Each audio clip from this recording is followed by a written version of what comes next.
Pensei que tinha ido dormir. Eu ia. Daí eu lembrei que estamos solteiros, então... Opa! Opa!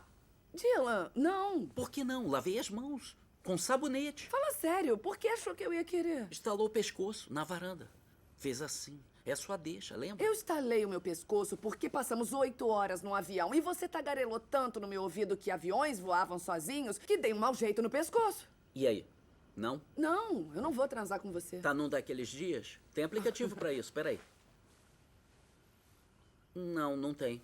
Já conversamos. Eu acabei de ser dispensada. Tá, foi mal. Eu achei que assim ia te ajudar a esquecer ele. Não, eu não funciono assim. Sexo não vai ajudar. Sabe o que ajuda? Apoio emocional. Antes era sexo sem emoção, agora é emoção sem sexo. É isso aí. Preciso que seja meu amigo agora. Já sei. Escuto você enquanto você bate uma asinha. Não. Brincadeira, já entendi. Boa noite. Não, vem cá. Quero a companhia do meu amigo pra, sei lá, ouvir música. Ouvir música. Eu vou matar a Annie. Eu não acredito que gostava dele. Eu não gostava desses caras, eu nem me lembro. Don't try to compare us to another bad little fad. I'm the Mac in a bag, give you something that you never had. I'll make you jump, jump, wiggle and shake your rump. Cause I'll be kicking up something that makes you wanna jump. How high, real high, cause I'm just so fly. And then there's something, I don't know what he says right there, but inside out, it's wicked, wicked, wicked, whack. Tá brincando, os caras eram tudo de bom. Todo mundo usava o mesmo jeans pelo avesso, casacos de beisebol. Eu saí de Criss Cross 3 anos seguidos no Halloween. Oh, coitadinho. Não tenho orgulho disso. Ah, peguei um livro seu emprestado. Tem problema? Matemática pra leigos. É assim que tem que fazer.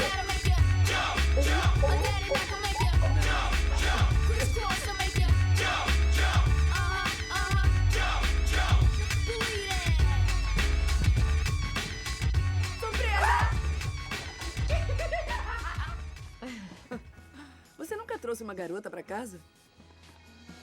Eu trouxe você. Eu tô falando de namorada, não uma amiga. Namorada? É. Acho que não. Separação entre igreja e Estado. Ah, é. Levante o máximo de muros que puder. Muito saudável. Você falando de muros? E você e a sua mãe? Você me expulsou na hora que ela pegou a gente no flagra. Mas foi pra sua proteção. Olha, eu tô surpresa dela não ter tentado te dar o celular dela. Ela deu. Tá no meu celular.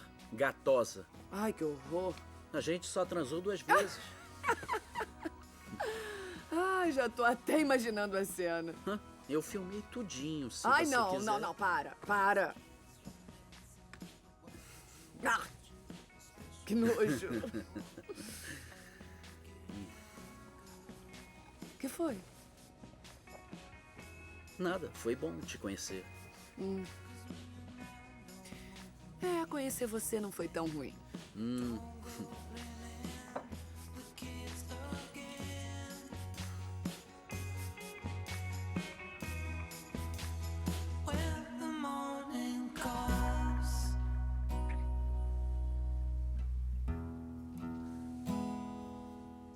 Você não disse que... Esquece o que eu disse.